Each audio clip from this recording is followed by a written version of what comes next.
സർവീസിനെ കിട്ടിയപ്പോൾ ഡീറ്റെയിൽസ് എന്ന് പറയാൻ വേണ്ടിയാണ് കേട്ടോ. നമുക്ക് ബാക്ക് ബ്രേക്ക് ഷൂ കാര്യങ്ങളൊക്കെ അഡ്ജസ്റ്റിംഗ് കാര്യങ്ങളൊക്കെ ഉണ്ട്. പിന്നെ ക്ലച്ച് ഭാഗം എയർ ഫിൽറ്ററൊന്നും കുഴപ്പമില്ല. എയർ ഫിൽറ്റർ നമുക്ക് ക്ലീൻ ചെയ്ത് കയറ്റാം. അടുത്തിൽ പറയാം കേട്ടോ. ക്ലച്ച് ഭാഗത്തിൽ വേറെ ലീക്കോ കാര്യങ്ങളൊന്നുമില്ല. ഇതൊക്കെ ഇത് ക്ലീൻ ചെയ്ത് കയറ്റിയാൽ മതി. അതിനകത്ത് ഭയങ്കരമായിട്ട് ആ പൊടിയൊക്കെ ഉണ്ട്. അപ്പോൾ അതൊന്ന് ക്ലീൻ ചെയ്ത് കയറ്റാം, ക്ലിയർ ആയിക്കോളും. നമുക്കിവിടെ ഇങ്ങനെ ഭാഗത്ത് ഒരു ഓയിൽ ലീക്ക് കാണിക്കുന്നു കേട്ടോ. അപ്പോൾ എൻ്റെ റബ്ബറിൻ്റെ പീഡിങ് ഒന്ന് മാറേണ്ടി വരും. അപ്പോൾ വേറെ കുഴപ്പമൊന്നുമില്ല. മാറി കളഞ്ഞാൽ ലീക്കിൻ്റെ കറക്റ്റ് ആയിക്കോളൂ കേട്ടോ. പിന്നെ ഫ്രണ്ടിലേക്ക് വരുമ്പോൾ നമുക്ക് ചെറിയൊരു ഷേക്ക് കാണിക്കുന്ന ഫ്രണ്ട്, അത് നമുക്കൊന്ന് ഗ്രീസ് ചെയ്ത് കയറ്റിയാൽ മതി. പിന്നെ ബ്രേക്ക് ഇവിടെ ആക്കിയാലും കുഴപ്പമില്ല. പിന്നെ ഹാൻഡിൽ വേറെ ചെറിയ ടൈറ്റ് ഉണ്ടായി, അപ്പോൾ ഒന്ന് ലൂസ് ഉണ്ടായിരുന്നു. അപ്പോൾ ഒന്ന് കറക്റ്റ് ടൈറ്റ് ചെയ്ത് കറക്റ്റ് ആക്കിയിട്ടുണ്ട്. വേറെ കുഴപ്പമൊന്നുമില്ല. പിന്നെ നമുക്ക് ഓയിൽ മാറുന്നുണ്ട്. പിന്നെ നമ്മുടെ പ്ലഗ് ഒന്ന് ക്ലീൻ ചെയ്ത് കയറ്റാം. വേറെ കുഴപ്പം കാര്യങ്ങളൊന്നുമില്ല കേട്ടോ.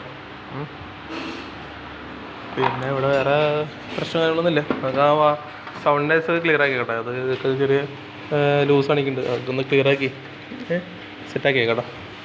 പിന്നെ ടയറൊക്കെല്ലാം കുഴപ്പമൊന്നുമില്ല, വേറെ കുഴപ്പവും കാര്യങ്ങളൊന്നുമില്ല. ഓക്കെ, ഇത്രയൊക്കെ ഉള്ളത്. അതൊന്ന് നോക്കിയിട്ട് വയ്ക്കാം.